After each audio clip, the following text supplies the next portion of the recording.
Hi there. Welcome to my YouTube channel. I'm your host, Praying Medic. Here's today's message. Today's message will answer one of the most common questions I receive from friends. How do I know if what I'm hearing is from God?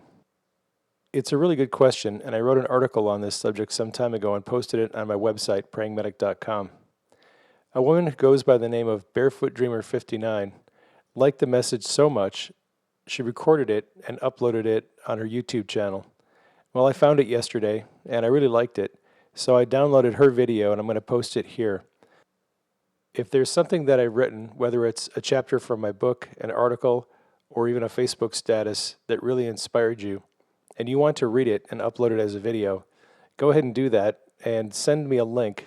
If I like it, I'll repost it here on my channel.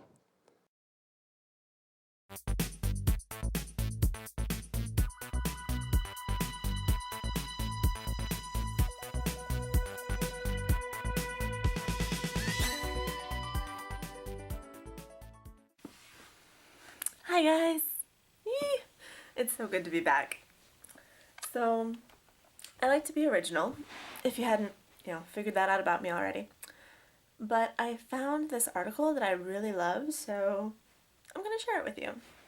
It's called How to Know If What You're Hearing Is From God. And it's from Praying Medic, and I'll put links in the description so you can follow him too if you want to. It goes like this. I received a question from a friend who wanted to know how she could know for certain that what she was seeing or hearing was from God. So here's my answer to this question. No one should allow themselves to be tricked into thinking they're hearing from God when they're not. We need to know that we aren't just imagining things. While I think it's impossible to know with 100% certainty that you're hearing from God and not yourself, I think we can achieve a high level of certainty. Part of what we deal with when we doubt that we're hearing from God is a bias in our mind that has been placed there by our educational system. Unless you attended a Christian school system, it's likely that your default way of thinking has been biased toward a philosophy of naturalism. That is to say, we've been taught to think that God, if he even exists, rarely involves himself in the affairs of men. He rarely speaks to us, and if he does, it's with a loud, booming voice that is so obvious it can't be mistaken for anything else. This is the way I was taught to think about God. This philosophy creates doubt in our mind that we can actually hear from God. The truth of the matter is quite different from this. From the very beginning of time, when God first spoke into the emptiness and the creation came forth, the voice of God has never stopped speaking. Although some people find it hard to recognize God's voice, he is always eternally speaking to his creation. The problem isn't that God isn't saying anything. The problem is that our minds have been trained to misinterpret his voice as our own thoughts. God communicates in a variety of ways. Among other modes of communication, he speaks to us through visions, dreams, and faint thought impressions that carry messages. These things are at first difficult to discern. It's easy to attribute them to our own minds.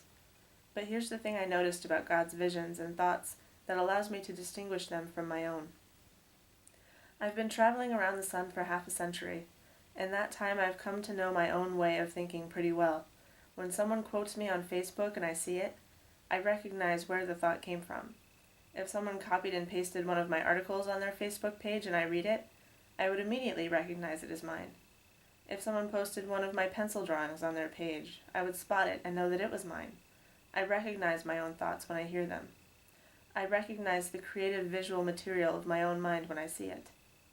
When I hear a thought that is unfamiliar, I also recognize it as not being from me. When I see a visual image that is foreign to my own creativity, I recognize it as not mine. God's thoughts are much more sublime than my own thoughts. They're full of love, full of life, full of wisdom, full of compassion, and full of mercy. My own thoughts do not have these qualities.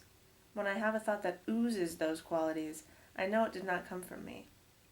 I know that every good and perfect thing comes down from the Father of lights, James 1:17. So I know its source immediately. The same is true for visual images.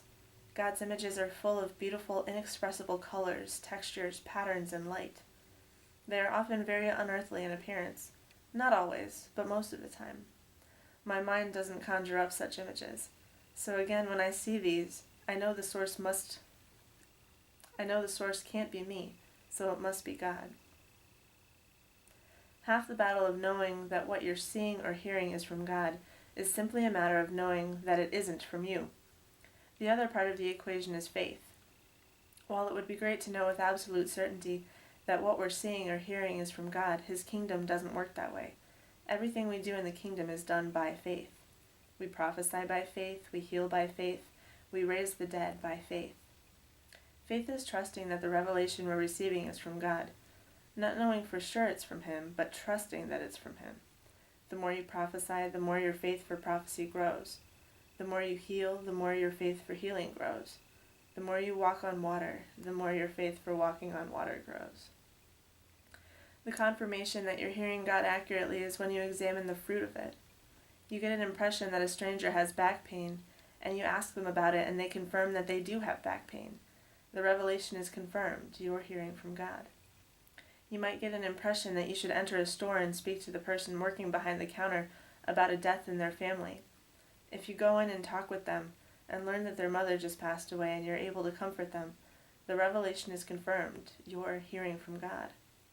As we obey the revelation we receive and it produces fruit, we grow in confidence that we're hearing accurately from God. So I hope that encourages you and challenges you the way it did me. I love you guys. I'll talk to you later. Thanks for dropping by. I hope you enjoyed today's message. You might consider sharing it with your friends.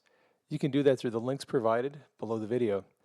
If you have questions or comments, my email address is admin@prayingmedic.com.